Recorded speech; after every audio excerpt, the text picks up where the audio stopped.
మనకు గొప్ప ఆశ్రయదుర్గముగా ఉన్న ప్రభువునకు మహిమ కలుగునుగాక.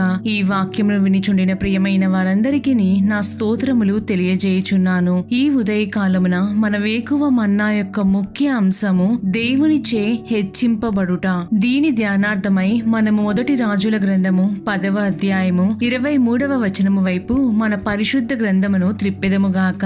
ఈ ప్రకారము రాజైన సొలొమోను ధనము చేతను జ్ఞానము చేతను భూపతులందరిలో అధికుడై ఉండెను అని చదువుచున్నాము. ఈ అధ్యాయమంతయును యెహోవా నామమును గూర్చియు రాజైన సొలొమోను యొక్క సకల సంపదలను గూర్చియు అతనికి కలిగిన కీర్తిని గూర్చియు విని షేబా దేశపు రాణి గూఢార్థము గల మాటల చేత అతనిని శోధించుటకై వచ్చినప్పుడు సొలొమోను యొక్క ఘనతైశ్వర్యములను చూచి ఆశ్చర్యపడెను. నిజముగా దావీదు కుమారుడిగా సొలొమోను అన్ని విధములుగా ఆశీర్వదించబడెను. సొలొమోను యొక్క ఏలుబడినందు లోకానుసారమైన ఆశీర్వాదము అనగా ధనము, సంపద, వస్తువులు, బహుమానములు ఇలా అన్నిటియందును దేవుని హస్తముచే ఆశీర్వదించబడినట్లుగా మనము చూడగలము. ఇంతలా రాజైన సొలొమోను ఆశీర్వదించబడుటకు గల కారణం ఏమిటి? దానికై మనము మొదటి రాజుల గ్రంథము 3వ అధ్యాయము 9వ వచనము నుండి 13వ వచనము వరకు గమనించినట్లయితే, ఇంత గొప్పదైన నీ జనమునకు న్యాయము తీర్చగలవాడు ఎవ్వడు? కాబట్టి నేను మంచి చెడ్డలు వివేచించి నీ జనులకు న్యాయము తీర్చునట్లు నీ దాసుడనైన నాకు వివేకము గల హృదయమును దయచేయుము. సొలొమోను చేసిన ఈ మనవి ప్రభువునకు అనుకూలమాయను గనుక దేవుడు అతనికి ఇలాగు సెలవిచ్చెను: దీర్ఘాయువునైనను ఐశ్వర్యమునైనను నీ శత్రువుల ప్రాణమునైనను అడుగక న్యాయములను గ్రహించుటకు వివేకము అనుగ్రహించమని నీవు అడిగితివి. నీవు ఇలాగు అడిగినందున నీ మనవి ఆలకించుచున్నాను. బుద్ధి వివేకముల గల హృదయమును నీకిచ్చుచున్నాను. పూర్వీకులలో నీ వంటి వాడు ఒకడును లేడు, ఇక మీదట నీ వంటి వాడొకడును ఉండడు. మరియు నీవు ఐశ్వర్యమును ఘనతను ఇమ్మని అడుగకపోయినను నేను వాటిని కూడా నీకిచ్చుచున్నాను. అందువలన నీ దినములన్నిటను రాజులలో నీ వంటి వాడొకడైనను ఉండడు అని చదువుచున్నాము. సొలొమోను స్థానములో ఇంకెవరైనా ఉండినట్లయితే నాకు ఎంత వాడినా తరగని ఆస్తి కావాలననియు ఇతర రాజులు రాజ్యములు తన ఆధీనములో ఉండేటట్లు చేయాలని కోరుదురు. కాని బాలుడైన సొలొమోను ఏమి కోరుకొని ఉండెనో తెలియునా? వివేకము గల హృదయమును అడిగియున్నాడు. సొలొమోను బాలుడైనప్పటికీ దేవుని జ్ఞానము మించిన జ్ఞానము ఈ భూమిలో లేదని అతనికి బాగుగా తెలియను. కాబట్టి అది తప్ప వేరొకటి ఆశించలేదు. ప్రియమైన దేవుని జనమా, దేవుని యొక్క జ్ఞానము మనకు ఏ విధముగా కలుగును? మనము సామెతలు 1వ అధ్యాయము 7వ వచనమును గమనించినట్లయితే, యెహోవా యందు భయభక్తులు కలిగి ఉండుట తెలివికి మూలము అని చదువుచున్నాము. ఇంకను మనము యోబు గ్రంథము 28వ అధ్యాయము 28వ వచనమును గమనించినట్లయితే, మరియు యెహోవా యందలి భయభక్తులే జ్ఞానమనియు దుష్టత్వము విడిచుటయే వివేకమనియు ఆయన నరులకు సెలవిచ్చెను అని చదువుచున్నాము. అనగా బాలుడైన సొలొమోను తన బాల్యము నుండే తండ్రి అయిన యెహోవా ఎడల భయభక్తులు కలిగి జీవించుచుండెను. కాబట్టి అతను ఒక ప్రకటన కలిగి ఉండెను. దానిని బట్టి లోక కార్యములకు లోక ఘనతకు ప్రాముఖ్యతను ఇవ్వక దేవుని జ్ఞానమునకు ప్రాముఖ్యతను ఇచ్చెను. కాబట్టి దేవుడు బుద్ధి వివేకములు గల హృదయముతో పాటుగా ఐశ్వర్యమును ఘనతను కూడా తండ్రి అయిన యెహోవా బాలుడైన సొలొమోనుకు దయచేసి ఉన్నాడు. ప్రియమైన వారలారా, మనము ఎంత ఉన్నత చదువులు చదివినప్పటికీ, ఎంత లోక జ్ఞానము ఉన్నప్పటికీ దేవుని యొక్క కనుదృష్టిలో మనము లేనప్పుడు, ఆయన యందు మనము భయభక్తులు కనపరచినప్పుడు మన జ్ఞానము మనకు అక్కరకు రాదు, మనలను రక్షించదు కూడా. మనం అనుకొనవచ్చును, నా జ్ఞానమును బట్టియే సర్వము సంపాదించి ఉన్నాను, లేక ఉన్నతమైన ఉద్యోగములో స్థిరపడి ఉన్నానని. కాని దేవుని యొక్క కనికరము లేకపోయినచో ఆ స్థానములో నీవును నేనును ఉండలేమని జ్ఞాపకముంచుకొనవలెను. మనము కీర్తనలు గ్రంథము 113వ అధ్యాయము 8వ వచనమును గమనించినట్లయితే, ఆయన నేల నుండి దరిద్రులను లేవనెత్తువాడు, పెంటకుప్ప మీద నుండి దీనులను పైకెత్తువాడు అని చదువుచున్నాము.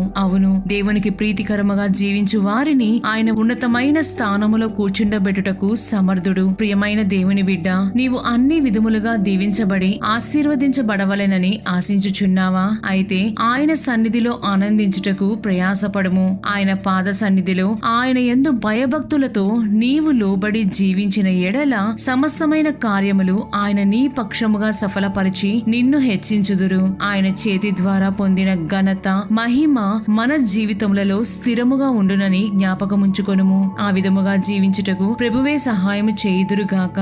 దేవుడు మిమ్ములను మీ కుటుంబములను తన యొక్క జ్ఞానముతో నడిపించి హెచ్చించుదురుగాక.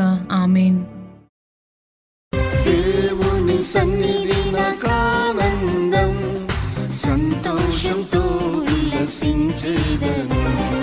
దేవుని సన్నిధి నాకానందం, సంతోషంతో ఉల్లసించేదను. నా ప్రియుడేసుని పాద సన్నిధిలో పాడి పొగడి హర్షించేదను. నా ప్రియుడేసుని పాద సన్నిధిలో పాడి పొగడి హర్షించేదను.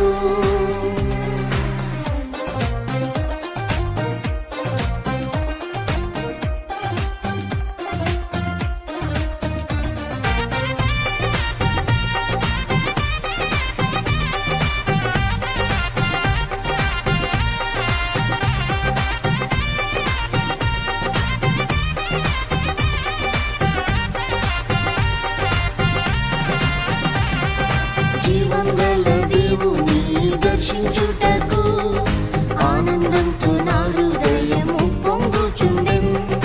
జీవంగల దేవుని దర్శించుటకు ఆనందంతో నా హృదయము పొంగుచుండెన్.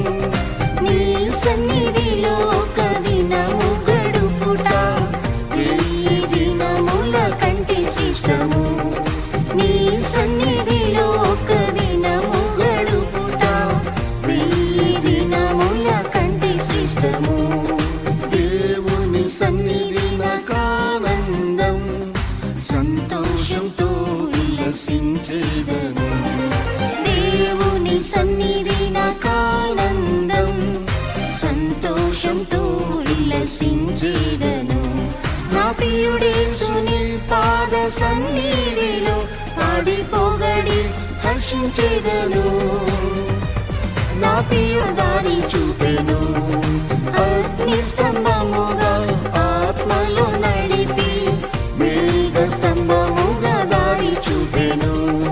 దేవుని సన్నిధి నాకానందం, సంతోషంతో ఉల్లసించేదను. దేవుని సన్నిధి నాకానందం, సంతోషంతో ఉల్లసించేదను. నా ప్రియుడేసుని పాద సన్నిధిలో పాడి పొగడి హర్షించేదను. నా ప్రియుడేసుని పాద సన్నిధిలో పాడి పొగడి హర్షించేదను.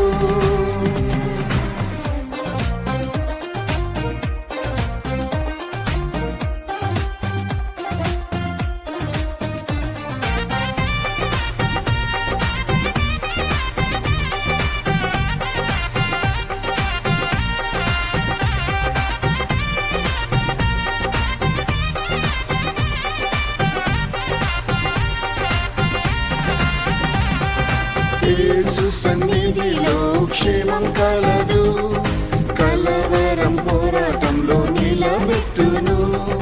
యేసు సన్నిధిలో క్షేమం కలదు, కలవరం పోరాటంలో నిలబెట్టును.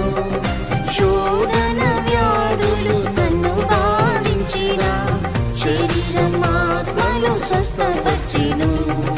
శోధన వ్యాధులు నన్ను బాధించిన, శరీరం ఆత్మలో స్వస్థపరిచెను. దేవుని సన్నిధి నాకానందం, సంతోషంతో ఉల్లసించేదను. దేవుని సన్నిధి నాకానందం, సంతోషంతో ఉల్లసించేదను. నా ప్రియుడేసుని పాద సన్నిధిలో పాడి పొగడి హర్షించేదను. నా ప్రియుడేసుని పాద సన్నిధిలో పాడి పొగడి హర్షించేదను.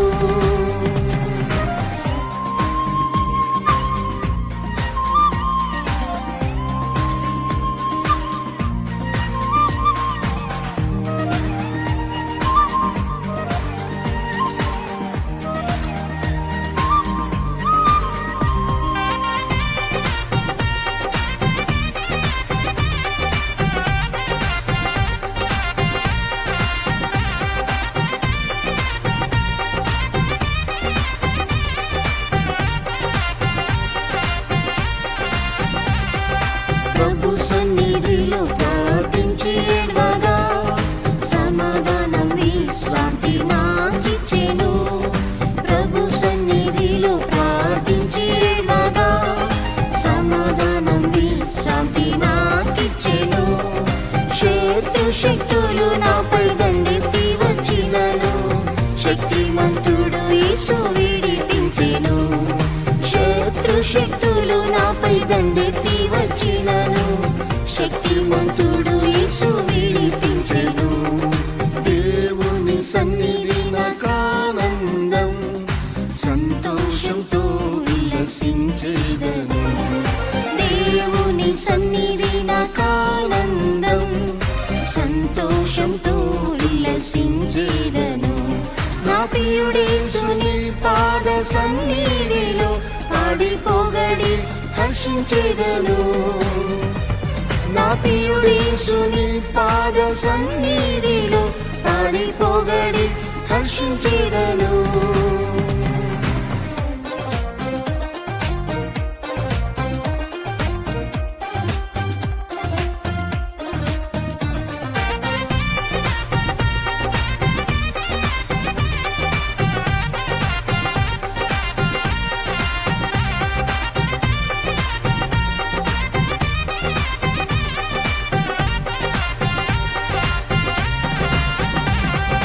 దేవాని సన్నిధి ప్రకాశింపజేసి నీ ముఖ కాంతి ఉదయింపజేయుము. దేవాని సన్నిధి ప్రకాశింపజేసి నీ ముఖ కాంతి ఉదయింపజేయుము. యేసుని నామము ఉచ్చరించి పాడగా ఆశీర్వాదములు నాపై కుమ్మరించుము. యేసుని నామము ఉచ్చరించి పాడగా ఆశీర్వాదములు నాపై కుమ్మరించుము. దేవుని సన్నిధి నాకానందం, సంతోషంతో ఉల్లసించేదను. దేవుని సన్నిధి నాకానందం, సంతోషంతో ఉల్లసించేదను. నా ప్రియుడేసుని పాద సన్నిధిలో పాడి పొగడి హర్షించేదను. నా ప్రియుడేసుని పాద సన్నిధిలో పాడి పొగడి హర్షించేదను.